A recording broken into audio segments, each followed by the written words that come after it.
এই ভাই, এই মরা মুরগিটা বানায় দেন তো। কি বলেন ভাই? মরা মুরগি? মরা মুরগি খাওয়া তো হারাম ভাই। আমি এটা বানাইতে পারবো না। আপনি আমার দোকানের সামনে মরা মুরগি লয়ে যান তো। আরেকটা কথা ভাই, আপনারা দেখা তো মনে হয় নামাজও পড়েন, রোজাও রাখছেন। ভাই আপনি কেমনে পারবেন এই রোজা রমজানের দিন এই মরা মুরগিটা খাইতে? এই মরা মুরগিটা খাইতে আপনার বিবেকে কিচ্ছু বাঁধবে না। আরে ভাই, আপনি যেমনটা ভাবতেছেন সেরকম কিছু না। আমি এই মরা মুরগি খাবো কেন? আসলে আমার বাসায় একটা কুত্তা আছে, সেই কুত্তাকে আমি এই মরা মুরগিটা খাওয়াবো। আপনি ভাই একটু কষ্ট করে বানায় দেন, আমি আপনার পারিশ্রমিক দিয়ে দেবো নি। তাছাড়া ভাই, এই মুরগিটা আমার এমনিতেও ফেলাই দেওয়া লাগতো, তাই ভাবলাম ফেলাই না দিয়ে কুত্তাটাকে খাওয়াই। এবার তাহলে কি বুঝতে পারছেন ভাই? আপনি একটু কষ্ট করে আমাকে বানায় দেন। ও আচ্ছা, কুত্তারে খাওয়াবেন? আমি আরো ভাবছিলাম আপনারা খাইবেন।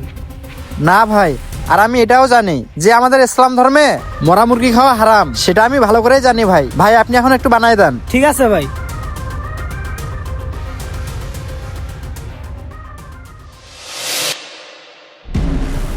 ভাই এই যে আপনার মুরগি বানানো হয়ে গেছে। ভাই কয় টাকা দেওয়া লাগবে? ভাই 50 টাকা দেন। আচ্ছা ভাই, দিতাছি।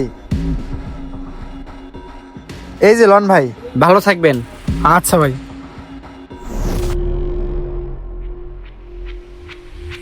এই রনি ভাই, রনি ভাই, এই রনি ভাই। কি হয়েছে জীবন ভাই? ও ছোট ভাই তুমি? তা রনি